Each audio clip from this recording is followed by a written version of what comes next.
안녕하세요. 종목의 제왕 2부 시작하겠습니다. 본 방송에서 제공해드리는 정보는 투자 판단에 대한 조언일 뿐 투자 결정과 결과에 대한 책임은 투자자 개개인에게 있다는 점 알려드립니다. 그럼 2부에서 함께할 전문가 화면으로 만나보시죠.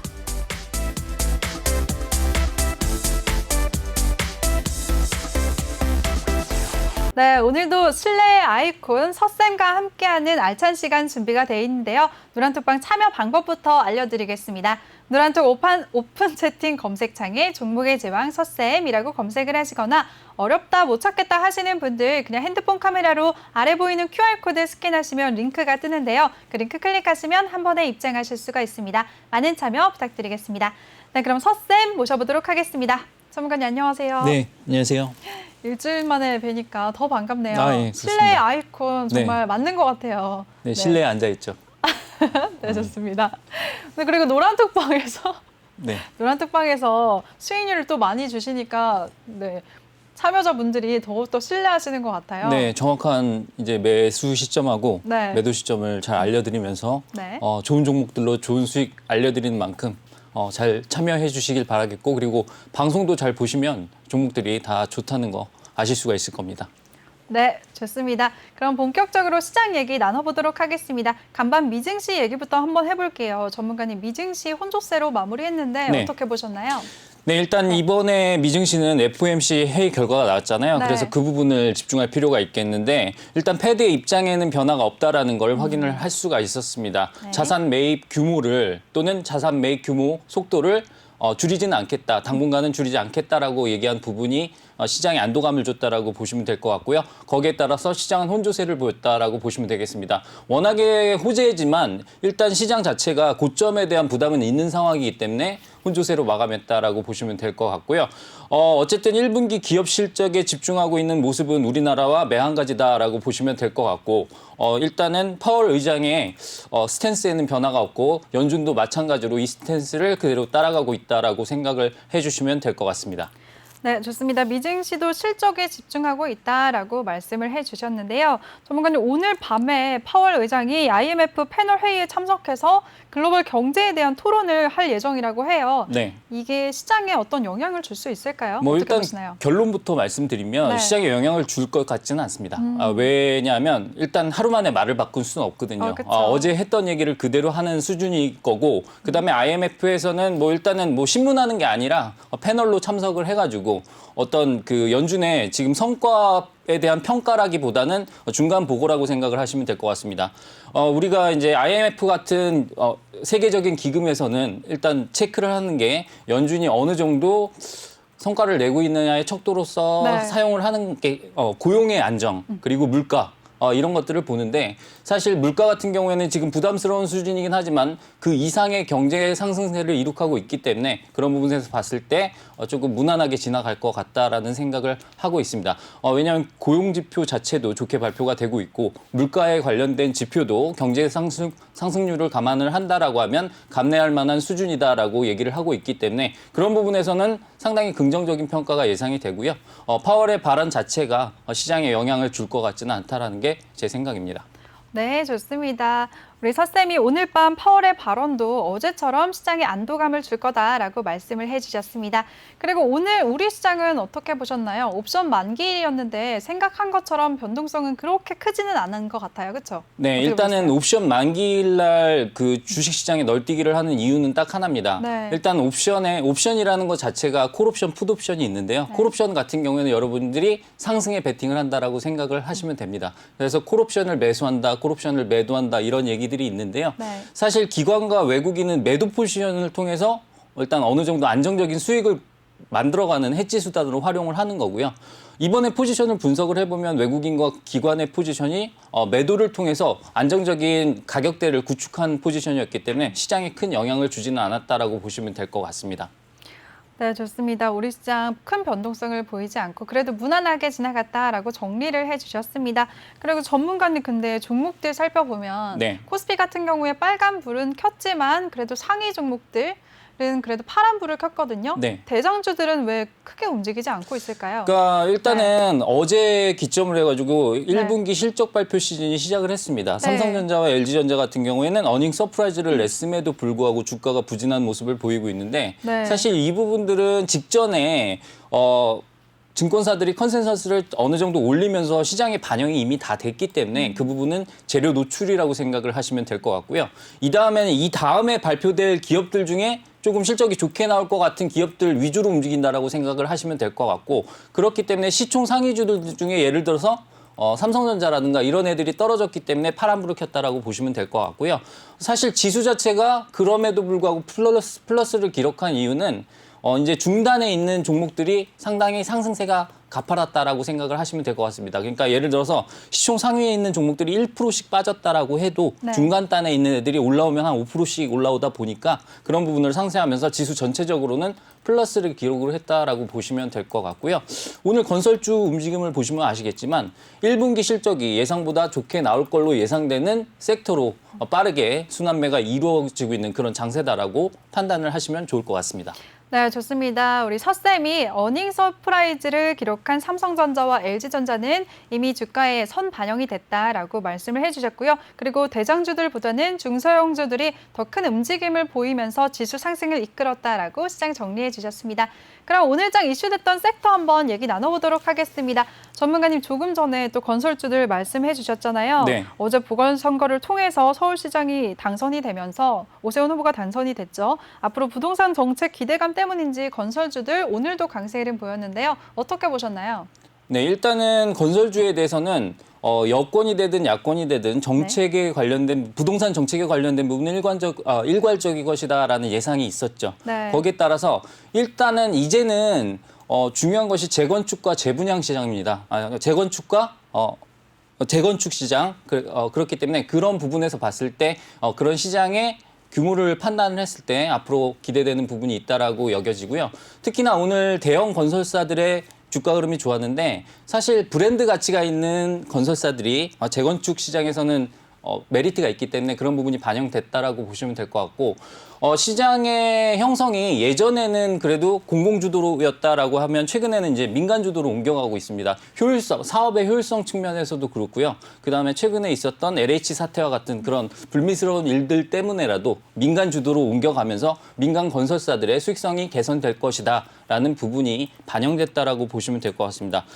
그런데 사실 이런 부분에서 오늘 주가 상승률을 본다라고 하면 사실 건설주 자체보다는 건자재라든가 아니면 그 인테리어 관련주들의 주가 네. 상승세가 더욱더 맞아요. 돋보이는 경향이 시멘트도 있었거든요. 그렇고 가구 종목도 그죠. 그렇고. 왜냐하면 일단은 새 집을 짓는다라는 개념보다는 뭐 안에만 인테리어를 바꾼다라거나 하는 그런 부분들에 대한 수요가 반영이 됐다라고 보시면 될 것 같고 말씀드렸다시피 뭐 재건축이라든가 하는 부분들 같은 경우에는 사실 재건축 재개발 같은 경우는 시간이 되게 많이 걸리잖아요. 네. 토지의 소유권이 분산돼 있기 때문에 그런 부분에 동의를 얻어내는 데 걸리는 시간이라든가 사업을 시행하는 데 있어서 그런 절차적인 부분들이 상당히 복잡하기 때문에 그런 부분들에 대한 수익 개선세는 조금 더디게 진행될 거다라는 생각입니다. 하지만 일시적인 수요가 아니라 최근에 이제 트렌드를 보다면 1인 가구의 증가 그리고 집에 있는 시간이 늘어남에 따라서 그런 부분에서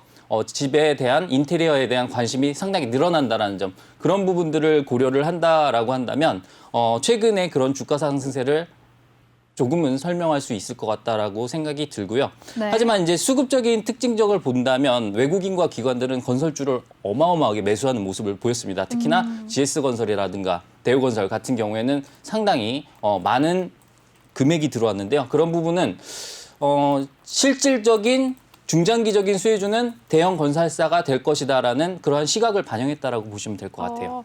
네, 그럼 외국인과 기관의 수급에 따라서 대형 건설사를 관심을 가져야 될까요? 아니면은 좀 다른 업체들, 또 리모델링 관련주, 시멘트 관련주, 건자재 관련주 이쪽으로 더 눈을 돌려야 될까요? 사실 이제 시멘트 관련주, 건자재 관련주도 좋지만 얘네들은 주가 상승세가 상당히 너무도 가팔랐던 부분이 있습니다. 그래서 반영된 실적보다 미리 움직인 부분이 있기 때문에 만약에 실적이 발표된다고 한다면 얘네는 오히려 안 움직일 가능성이 큽니다. 그렇기 네. 때문에 오히려 중장기적인 수혜를 받을 수 있는 대형 건설사 쪽에 집중을 하는 게 더 좋을 것 같다. 예를 들어서 뭐 GS건설, 그다음에 대우건설, 아니면 HDC 현대산업개발, 얘네들이 이제 주택 시장에서 브랜드를 갖추고 있는 그런 부분들이 있기 때문에 그런 부분들이 앞으로 재건축, 재개발 관련해서는 상당히 메리트가 있을 거다. 이렇게 생각을 해주시면 좋겠습니다. 네, 좋습니다. 우리 서쌤이 재건축, 재개발 관련해서 건설주들 섹터 안에서도요, 중장기적으로 대형 건설사에 주목해보자라고 시장을 정리해 주셨습니다. 그럼 또 다른 이슈 한번 살펴볼게요.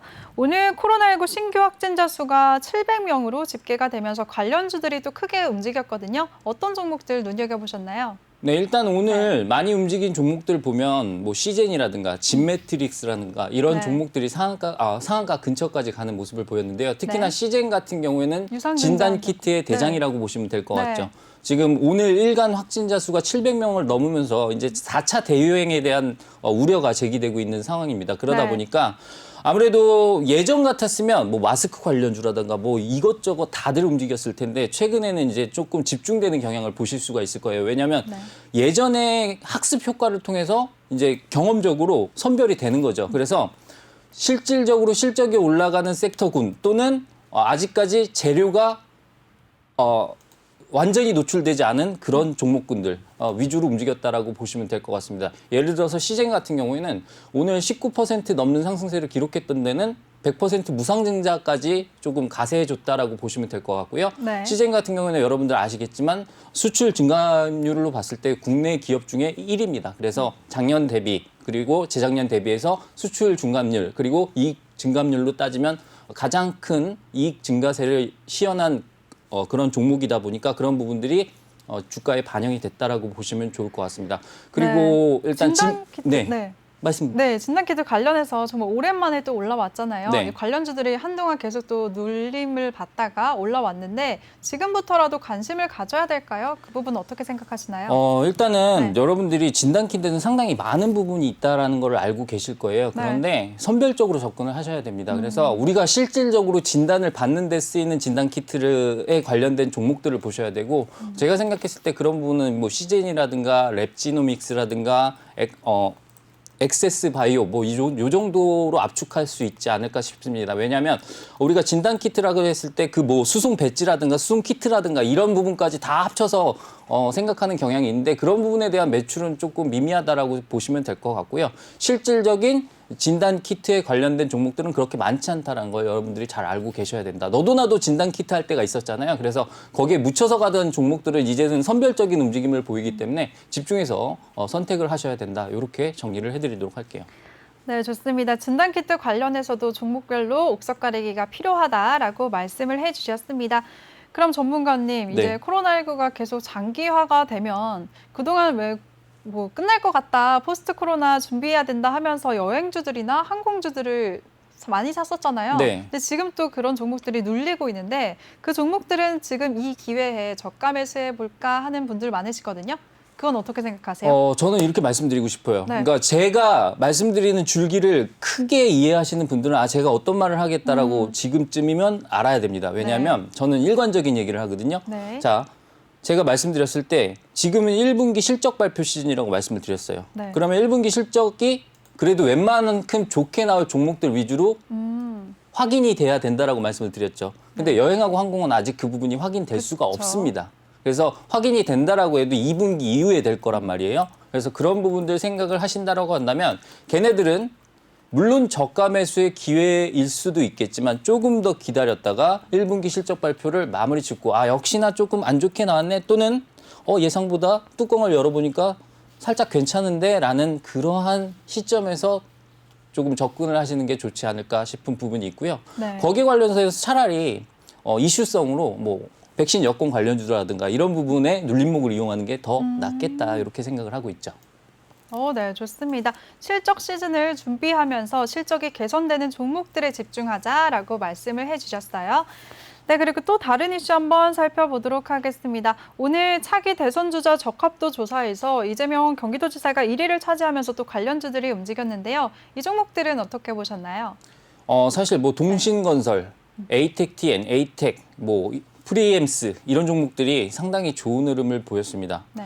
근데 여기서도 제가 먼저 조금 딴 데로 새는 게 아니라 조금 부가적인 설명을 드릴 종목이 동신건설이에요. 네. 동신건설은 오늘 상한가를 갔는데 상한가를 간 이유가 이재명 경기도지사와 관련주라고 해서 간 부분도 있지만 플러스 건설주잖아요. 건설주기 때문에. 그래서 네. 복합 테마가 됐을 때 더 강한 테마를 낼 수 있다라는 거.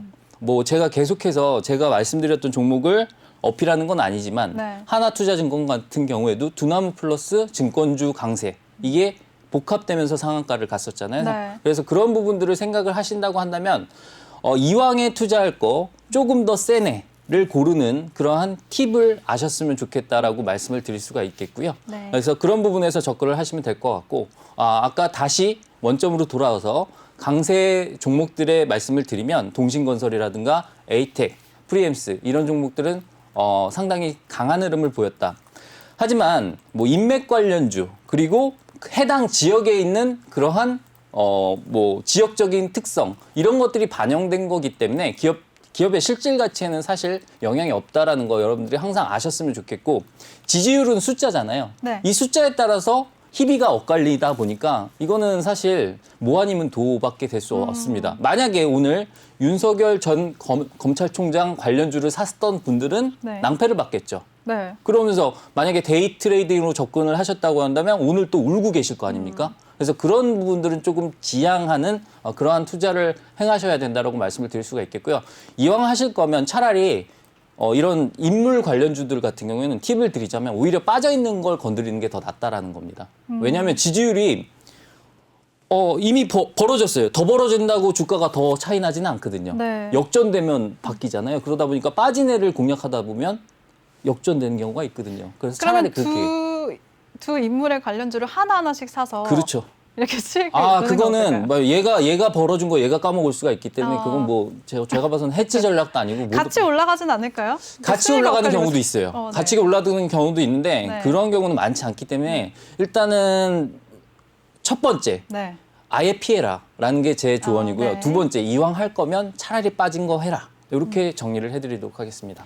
좋습니다. 서쌤이 인맥 관련주에 대해서는 이왕이면 하지 말자라는 입장을 주셨고요. 이왕 할 거면 지금 조금 눌려있는 종목을 집중해보자라고 말씀을 하셨습니다. 그리고 또 하나투자증권 또 동신건설처럼 여러 가지 모멘텀을 함께 가지고 있는 종목을 눈여겨보자라고 말씀을 해주셨어요. 전문가님 조금 전에 하나투자증권 말씀을 하셨는데 네. 두나무 관련주 오늘은 하락을 했거든요. 네. 그동안 뭐 차익 실현 매물이 나온 건지 이 종목 어떻게 보시나요? 일단은 네. 두나무 관련해서는 아직 그 재료가 끝나지는 않았다라고 보고 있습니다. 네. 왜냐하면 계속해서 증권거래소 상장 추진은 계속 될 거 아닙니까? 미국 뉴욕 증권거래소 상장 추진은 계속 될 건데 일단은 기점으로 보고 있는 것이 14일 날 코인베이스, 미국의 코인베이스가 상장을 하게 돼 있습니다. 나스닥이 네. 직상장을 하게 돼 있는데요. 그때 평가 가격이 어떻게 될지 그런 부분 지켜보셔야 될 것 같고요. 시가총액이 얼마가 형성되는지 확인을 하셔야 될 것 같습니다. 그러면 그 날을 기점으로 조금 변동이 변곡점이 생기지 않을까 싶고요. 14일까지는 그래도 조금 재료적으로 봤을 때 아직까지는 눌림목을 이용할 수 있는 그런 부분이 있지 않나 싶은 부분이 있습니다. 그럼 지금 진입해도 될 것 같은가요, 전문가님? 지금 당장이라기보다는 조금 가격대를 봐야겠죠. 그리고 케이스 바이 케이스로 접근을 해야 될 것 같고요. 제가 봐서는 조금 압축적인 부분을 생각을 하셔야 될 것 같습니다. 그래서 뭐 지분율에 따라서 정리를 하시면 될 것 같아요. 뭐 네. 대장이 사실은 카카오입니다. 카카오가, 네. 카카오가 대장이고 그다음에 우리기술투자, 하나투자증권 요 정도까지 보시면 될 것 같습니다. 네, 좋습니다. 두나무 관련주는 14일 코인베이스 상장을 지켜보자라고 말씀을 해주셨습니다. 이렇게 시장을 정말 명쾌하게 분석해 주시는 우리 서쌤이신데요. 서쌤과 함께하고 싶다 하시는 분들 많으실 거예요. 일주일에 한 번은 아쉽다. 나는 매일매일 계좌를 관리받고 싶다 하시는 분들이요. 노란톡방 참여 방법 다시 한번 알려드리겠습니다. 노란톡 오픈 채팅 검색창에 종목의 제왕 서쌤이라고 검색하시거나 아니면 핸드폰 카메라로 아래 보이는 QR코드 스캔하시면 링크가 뜨는데요. 그 링크 통하시면 한 번에 입장하실 수가 있습니다. 많은 참여 부탁드리겠습니다. 네, 조금 전에 또 카카오 말씀을 하시니까 생각이 났는데요. 요즘에 뭐 빅테크 기업의 상승 때문인지 우리 시장에서도 네이버와 카카오의 상승이 눈에 띄고 있어요. 오늘은 또 눌림을 받긴 했지만 이 두 종목은 어떻게 보시나요, 전문가님? 일단은 네. 최근의 추세를 본다면 데이터 자산을 기반으로 한 빅테크 기업들의 주가 상승세는 정말 어마어마하다라고 보시면 될 것 네. 같습니다. 왜냐하면 기반이 되는 데이터베이스를 다 가지고 있잖아요. 그러다 보니까 어떤 사업을 펼쳐도 평타 이상은 치거든요. 왜냐하면 인적 기반이 되다 보니까 그런 부분들을 우리가 생각할 수가 있을 것 같고요. 언젠가는 이런 얘기를 들은 적이 있어요. PER 기준으로 봤을 때 네. 카카오, 네이버는 너무 비싸다. 왜 50배 넘어가니까 이런 얘기를 들었는데 사실 무형의 데이터 자산에 대한 가치는 아무도 지금 얘기를 할 수가 없습니다. 왜? 지금 현행 회계 기준은 그것을 반영할 수가 없거든요. 그래서 그 가치를 얼마만큼 줄 것이냐 하는 부분은 바로 그걸 역으로 성장세로 바꿔주는 그런 역할을 할 것이다라고 생각을 하고 있고요. 최근 카카오가 네이버 대비해서는 조금 더 강한 모습을 보이고 있는 것은 네. 아까도 말씀드렸다시피 두나무 관련된 지분이 있는 점 그리고 호재가 또 되게 많아요. 네, 호재가 그냥 호재 투성이에요. 그냥 호재 부자예요. 네. 그래서 자회사들 상장이 수도 계속해서 터져 나오고 있죠. 카카오페이지라든가 카카오뱅크라든가 얘네들의 실적 개선이 계속해서 진행되고 있고요.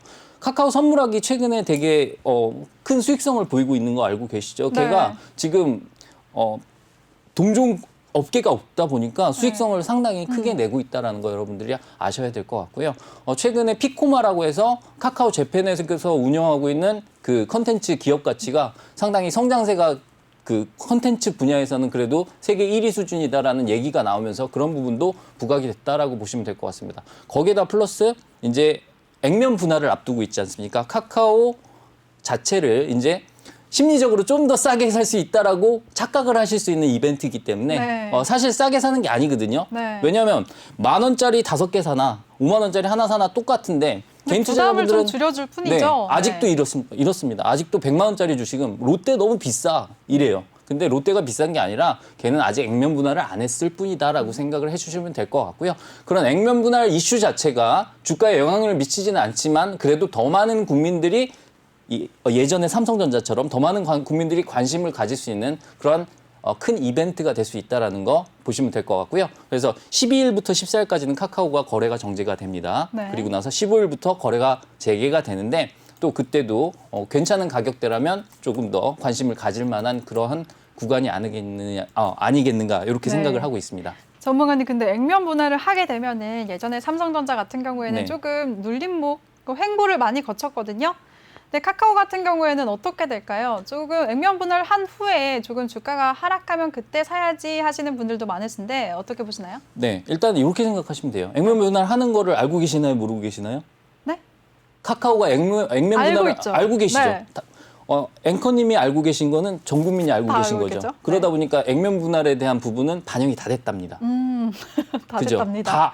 다 됐다라는 겁니다. 아, 네. 그렇기 때문에 다 됐기 때문에 이제 상장이 되고 나서는 그때부터 이제 심리적인 게임이에요. 만약에 더 많은 투자자분들이 관심을 갖잖아요. 네. 카카오가 5분의 1 헐값에 팔린대 막 이렇게 착각을 하시는 분들이 또 생긴단 말이에요. 그러면 그때 또 매기가 쏠릴 수가 있기 때문에 그런 부분들을 지켜보셔야 될 것 같고 제 예상에는 요새 투자자분들은 상당히 똑똑하시기 때문에 그런 일은 일어나지 않을 거다. 그렇기 때문에 분할이 되건 안 되건은 중요하지 않지만 어느 정도 기술적인 위치는 지켜줄 것이다라고 생각을 하고 있습니다. 그래서 그러한 부분을 체크하시고 들어가시면 되겠다. 이렇게 정리를 해드리겠습니다. 네, 좋습니다. 카카오에 대해서 카카오 액면 분할을 실시하는데요. 이번 달 12일부터 14일 동안 3거래일간 거래는 정지가 되고요. 분할 상장 예정일이 15일이니까 이 점 참고하시면 좋을 것 같습니다. 네, 그리고 또 요즘에 OTT 관련주들 정말 핫하죠. 디즈니 플러스 관련해서 관련 종목들이 굉장히 많이 올라오고 있는데 이 종목들 지금 진입해도 될까요? 어떻게 보시나요? 일단은 OTT가 여러분들이 잘 알고 계시겠지만 오버 더 탑입니다. 그래서 일단 인터넷으로 TV를 본다라고 생각을 해주시면 될 것 같고요. 그 부분에 있어서 일단은 넷플릭스가 입지전적인 그런 위치를 차지하고 있다가 지금 디즈니 플러스가 엄청나게 따라오고 있는 실정입니다. 우리나라에도 디즈니 플러스가 이제 진출할 거라는 얘기가 나오면서 거기에 관련된 종목들의 움직임이 상당히 활발한 상황인데요. 네. 디즈니 플러스 같은 경우에는 이미 누적 가입자 수 1억 명을 돌파를 한 상황이기 때문에 그리고 넷플릭스에 대비해서 좀 강점이 있다라고 한다면 컨텐츠 강점을 들 수가 있겠죠. 자체 컨텐츠에 네. 대한 그런 부분이 강점이 있기 때문에 관련된 종목들의 움직임이 상당히 가팔랐다라고 보시면 될 것 같고요. 종목 하나하나 소개를 시켜드리면서 말씀을 드리면 좋습니다. 손오공 같은 경우에는 네. 사실 사내이사가 제임스라는 분인데 예전에 디즈니에서 부사장까지 했던 분이에요. 월트 인맥 디즈니에서. 관련주네요. 그래서 네. 인맥 관련주인데 뭐 인맥 관련주는 제 스타일이라면 좀 별로다라고 얘기를 하겠지만 네. 자 이렇게 생각을 해볼 수는 있습니다. 디즈니 측에서 한국이라는 시장에 접근을 해야 되는데 야 한국 잘하는 애 없어? 야 걔 제임스 우리 회사에 일했던 애잖아. 걔한테 연락해봐.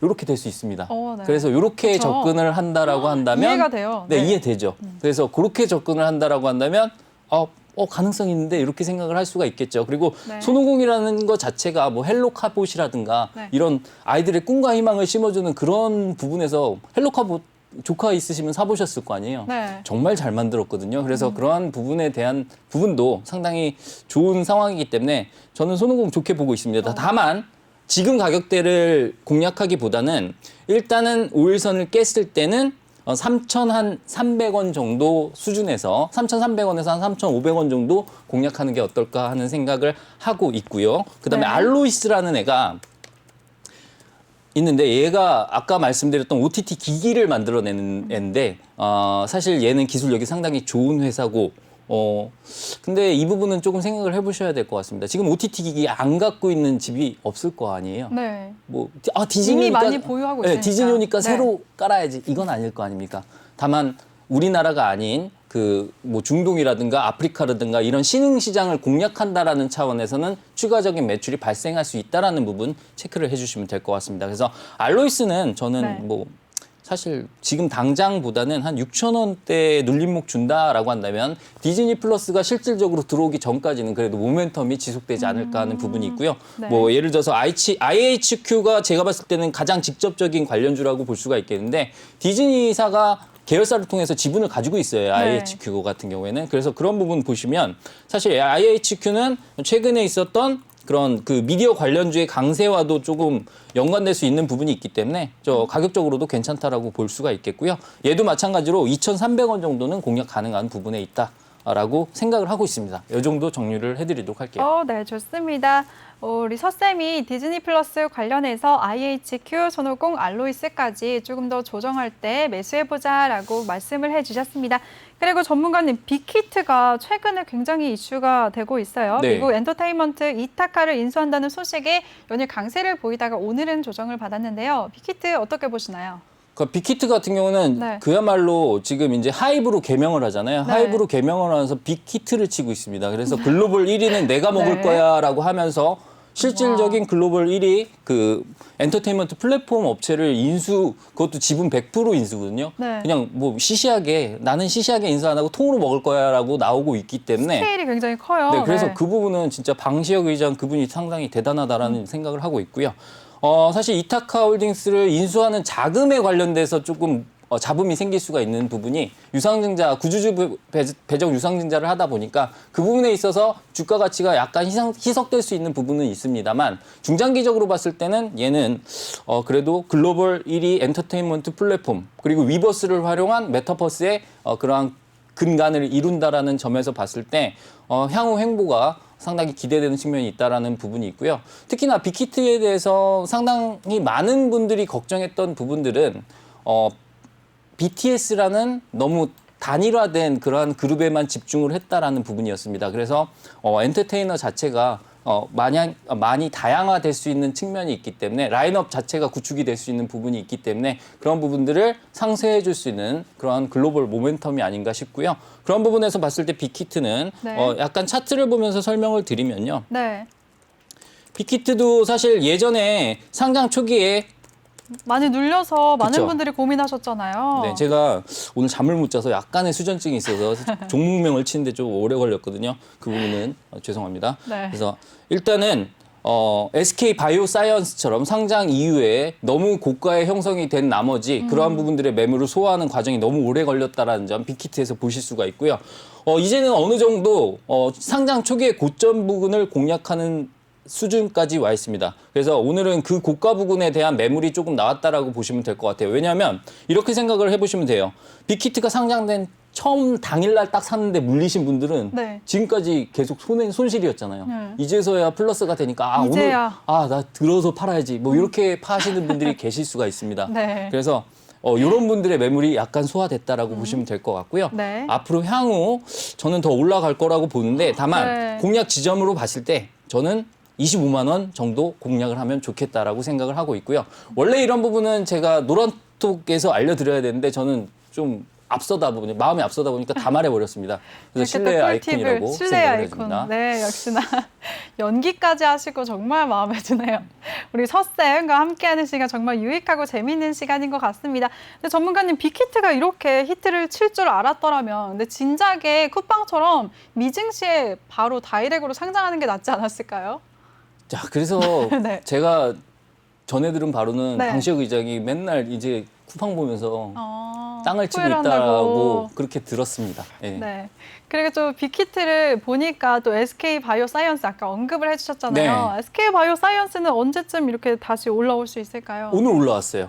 네, 오늘 올라왔는데 올라오긴 일단은 했는데, 네. 시초가, 네. 모멘텀은 조금 부족하다라고 보셔야 될 것 같습니다. 왜냐하면 일단은 오늘 같은 경우에를 기술적 반등이라고 그러거든요. 네. 그래서 데드캣 바운스라고 합니다. 이걸 뭐라 그러냐면 죽은 고양이도 땅에 떨어뜨리면 팍 튀어오른다라는 거죠. 그래서 네. 그런 부분에 대한 기술적 반등이라고 보고 있고요. 사실 실적 모멘텀이라든가 이런 게 아직은 조금 부족한 부분이 있기 때문에 조금 시간은 걸릴 것 같지만 그래도 실질적인 실적 개선은 일어날 거기 때문에 조금 기간을 두고 보시라 이렇게 설명을 해드리도록 하겠습니다.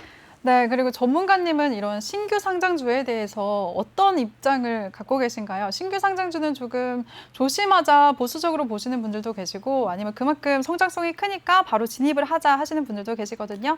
어떤 입장이세요? 일단은 네. 앵커님한테 제가 질문을 드리고 싶은 게 네. 제가 키우고 있는 강아지가 있어요. 네. 키우고 있는 강아지가 있는데 키우고 있는 강아지를 남들한테 소개를 딱 시킵니다. 네. 이쁠 때 시킬까요? 못생겼을 때 시킬까요? 이쁠 때요. 그게 기업 공개입니다. 기업이 가장 이쁠 때 시켜요. 네. 그러다 보니까 그거보다 더 이뻐질 가능성은 크지 않다라고 보시면 됩니다. 단기간에는. 그러면 상장을 딱 한 순간이 가장 좋은 순간이에요, 사실. 기업이 제일 좋을 때 상장을 시킵니다. 네. 그러면 사람들이 기대를 하죠. 얘가 더 이뻐질까? 하고 그렇죠. 달려들겠죠. 근데 사실 제가 봤을 때는 이미 너무 이쁠 때 상장이 됐기 때문에 조금 진정했을 때 사는 게 더 좋을 것 같다. 물론 그러고 나서 계속 커지는 애들도 받으면서 있어요. 더 이뻐질 수도 있잖아요. 근데 그러기는 쉽지 않다는 쉽지 겁니다. 않다. 왜? 그 자금으로 어떠한 비전을 제시하나. 그러니까 예를 들어서 상장을 시켰다라고 하면 네. 이렇게 생각을 하시면 돼요. 기업을 상장을 시킨 게 뭐가 좋지라고 생각을 하시면 기업을 상장시키면 회사로 돈이 들어온다라고 생각을 합니다. 그럼 그 돈을 가지고 뭘 하느냐를 잘 지켜보셔야 된다는 거예요. 그럼 예를 들어서 신사업을 꾸린다거나 아니면 뭔가 새로운 걸 연구 개발해서 정말 좋은 결과물을 내놓는 그런 회사들은 좋다라는 거죠. 그래서 그런 부분들을 하나하나 따지시는 게 좋지 뭐 상장 주식은 위험하다 이렇게 일괄적으로 접근하시는 것보다는 이렇게 생각을 하시면 될 것 같습니다. 제가 극단적인 비율을 들어드린 이유는 네. 너무 이제 기대감을 갖지 말라는 경각심을 일으켜 드리기 위해서 드린 말씀이고요. 네, 좋습니다. 우리 서쌤이 신규 상장주도 그 기업의 가치를 보고 판단하자라고 말씀을 해주셨어요. 이렇게 시장을 명쾌하게 분석해주시는 우리 서쌤입니다. 신뢰의 아이콘 서쌤과 함께하고 싶으신 분들 노란톡방 참여 방법 다시 한번 알려드릴게요. 노란톡 오픈 채팅 검색창에 종목의 제왕 서쌤이라고 검색을 하시거나 아니면 핸드폰 카메라로 아래 보이는 QR코드 스캔하시면 한 번에 입장하실 수가 있습니다. 많은 참여 부탁드리겠습니다. 네, 그리고 이번 시간은 전문가님의 수익 종목을 알려드리는 종목의 제왕 시간입니다. 전문가님의 노란톡방 수익 종목들 화면으로 보고 오시죠.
네, 전문가님 정말 대단하십니다. 3월부터 수익률이 벌써 70%를 넘은 것도 대단하신데 전문가님이 지난주 이 시간 이 자리에서 한신기계 추천해 주셨잖아요. 네. 종목이 벌써 9% 넘는 수익률을 기록하고 계십니다. 네. 와, 대단하세요, 전문가님. 오늘도 역시나. 네, 오늘은 꽃이 안 내리네요. 네, 전문가님 제가 한번 내려드릴까요, 네. 이렇게.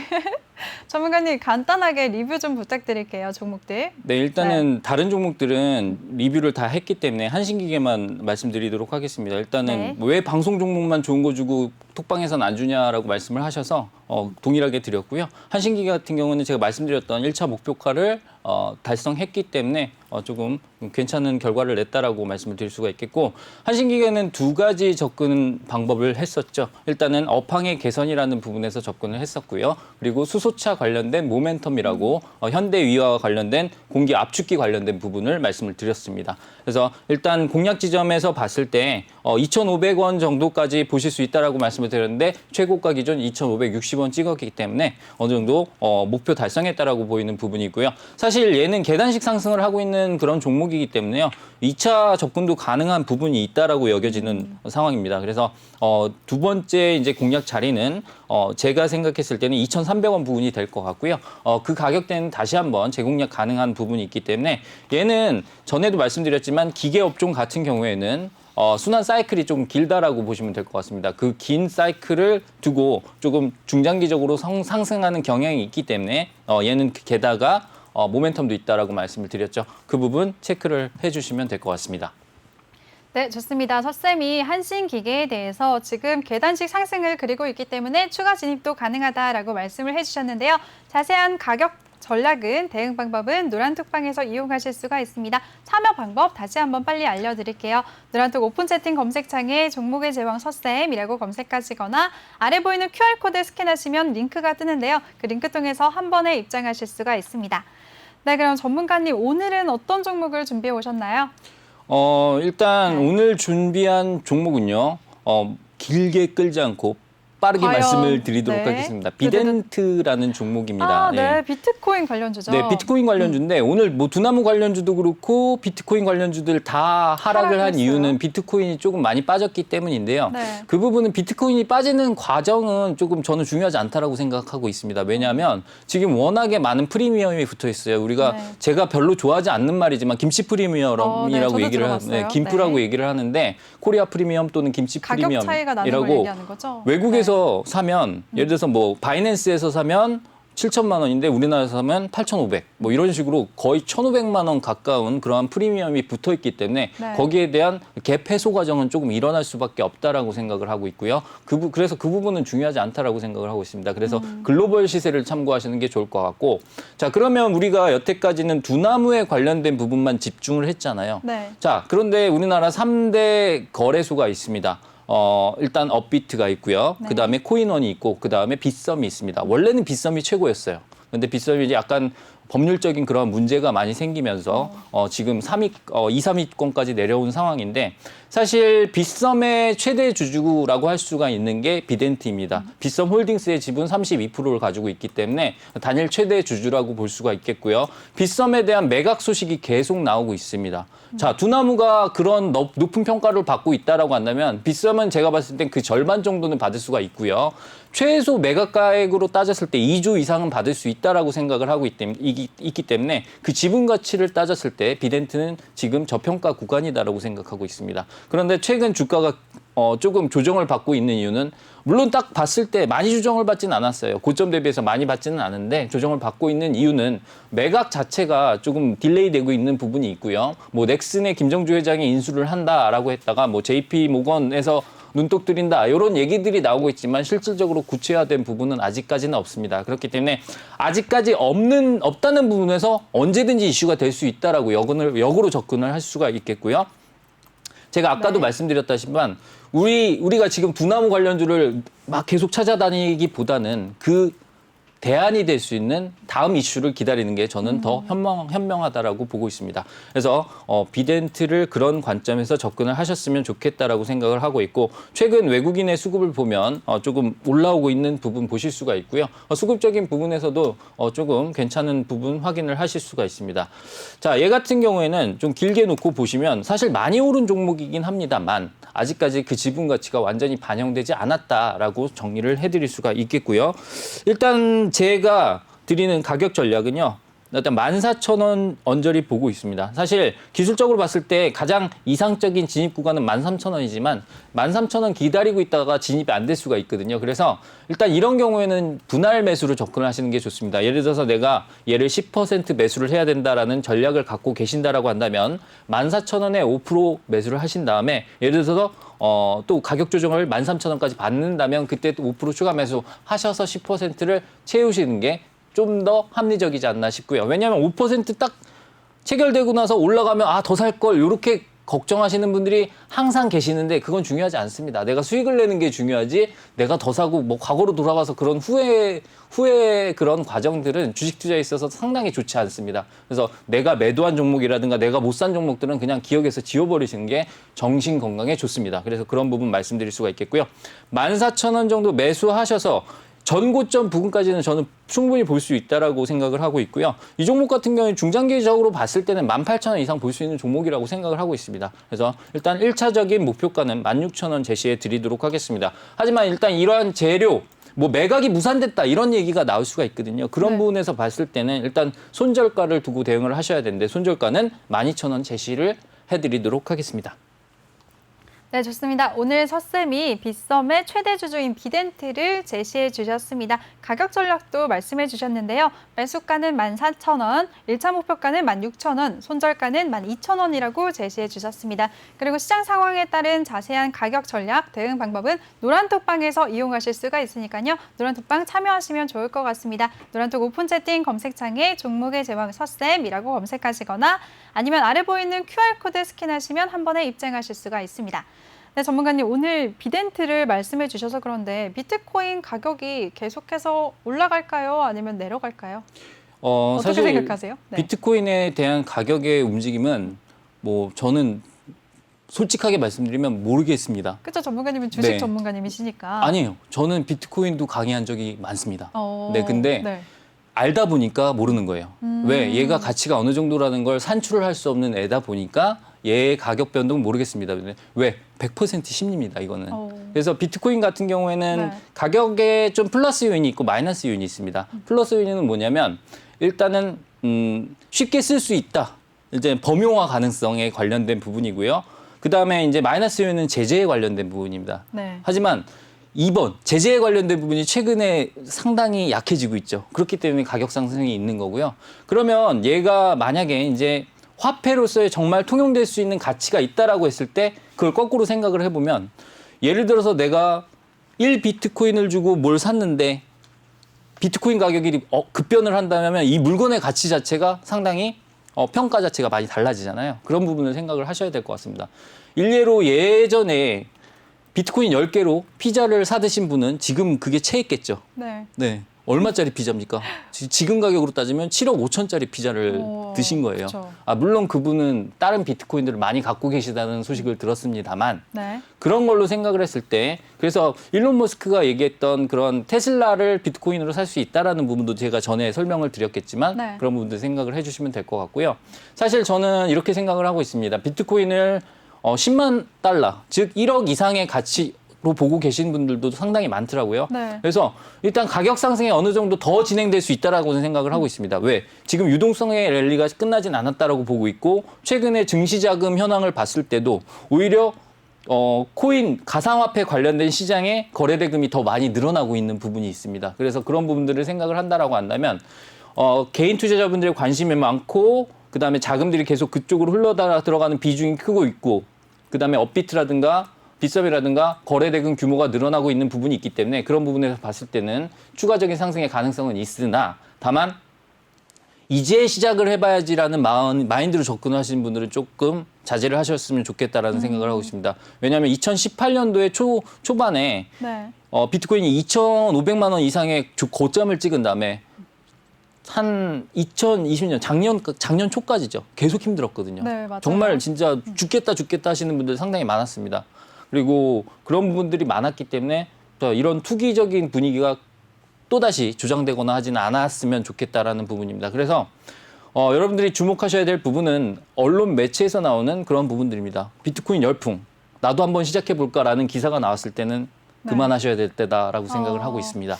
네, 좋습니다. 그리고 전문가님 또 LG전자 이슈를 한번 짚어보도록 네. 하겠습니다. LG전자의 스마트폰 사업 철수를 결정하면서 이제 전기차 사업 쪽 아니면 로봇 관련 쪽 이렇게 사람들의 관심이 집중이 되고 있는데요. 앞으로 어떤 방향성을 보일까요? LG전자 어떻게 생각하세요? 자, LG전자는 네. 되게 중요한 카드를 벌였어요. 뭐냐면 LG U+를 가지고 있는데 네. 핸드폰 사업을 벌였다는 건 진짜 새끼손가락을 잘라낸 것 같은 그러한 고육지책이라고 생각을 하고 있습니다. 네. 하지만 그 판단이 잘못됐다라고 생각을 하지는 않아요. 왜냐하면 지금 시장의 성장성을 봤을 때 스마트폰 시장의 성장률은 이제 갇혀 있는 상황입니다. 네. 스마트폰은 이제 예를 들어서 14억 대가 팔렸다 그러면 내년에 14억 대가 더 팔리지 않아요. 14억 대 팔렸으면 이 교체 주기라는 게 있기 때문에 계속 그렇죠. 그 시장 규모를 유지합니다. 그래서 시장 규모를 유지한다는 측면에서 스마트폰 시장에 집중을 하기보다는 이제는 자동차가 스마트폰이 된다라고 생각을 하시면 될 것 같습니다. 네. 자율주행이 완성이 되면 차에서 할 수 있는 일들이 많아지잖아요. 차량에서 업무를 본다거나 뭘 한다거나 차량 자체가 스마트폰이 될 수가 있습니다. 그래서 아이폰과 관련된 뭐 아이카가 나온다라든가 이런 얘기들이 들리는 거예요. 그래서 네. LG 같은 경우에는 기업의 색깔을 바꾼다라는 측면에서 그 부분에 집중한다는 건 저는 되게 옳은 결정이라고 보고 있고요. 네. 그렇기 때문에 그런 결정에서 봤을 때 이제 마그나와 합병을 통해서 합작법인을 통해서 계속해서 전장 부품 쪽으로 밀고 나간다라는 점, 그리고 잘하고 있는 가전을 키운다라는 점에서 봤을 때는 상당히 좋은 결정이라고 보고 있습니다. LG가 기업 색깔이 완전히 달라진다라고 보시면 될 것 같습니다. 예전에 저평가의 LG전자에서 벗어나서 이제 조금 신성장 기업으로서의 그러한 변모를 꾀하고 있다라는 점에서, 왜냐하면 지금 젊은 총수 구광모 회장이 지휘를 하고 있잖아요. 네. 그래서 그런 부분에서 봤을 때 상당히 긍정적이다라고 얘기를 드릴 수가 있겠고요. SK 같은 경우에도 그런 변신을 통해서 예전에 엔론 사태에 버금가는 그러한 분식 회계가 있었음에도 불구하고 지금의 SK가 살아난 이유는 SK 하이닉스, SK 텔레콤, SK 바이오사이언스 이런 쪽에 집중을 한 결과거든요. 그래서 신사업에 집중을 해서 기업을 색깔을 바꿔나간다는 측면에서 봤을 때 LG전자의 변신은 무죄다. 이렇게 말씀을 드리도록 무죄다. 하겠습니다. 멋지시네요. 이렇게 선택과 집중을 결정할 LG전자 앞으로도 좋은 흐름 보이길 기대해 보도록 하겠습니다. 전문가님 오늘 일주일 만에 오랜만에 출연하셨는데 소감이 어떠셨어요? 제가 오늘 목이 많이 잠겨 있어요. 네. 어제 밤새 놀다가, 그러니까 게임하면서 놀았는데 목이 왜 게임하면서 소리를 하도 질러서 그런지 모르겠는데, 네, 그래서 일단은 오늘 상당히 피곤한 모습 보여드려서 죄송스럽고요. 하지만 제가 할 말은 다 했다라고 생각을 하고 있습니다. 네, 오늘도 예. 좋은 정보 많이 주셨습니다. 네. 고생하셨어요, 네. 전문가님. 수고하셨습니다. 네, 본 방송에서 제공해드린 정보는 투자 판단에 대한 조언일 뿐 투자 결정과 결과에 대한 책임은 투자자 개개인에게 있다는 점 알려드리겠습니다. 그럼 저는 잠시 후 3부에서 다시 찾아뵙도록 하겠습니다. 채널 고정해주세요.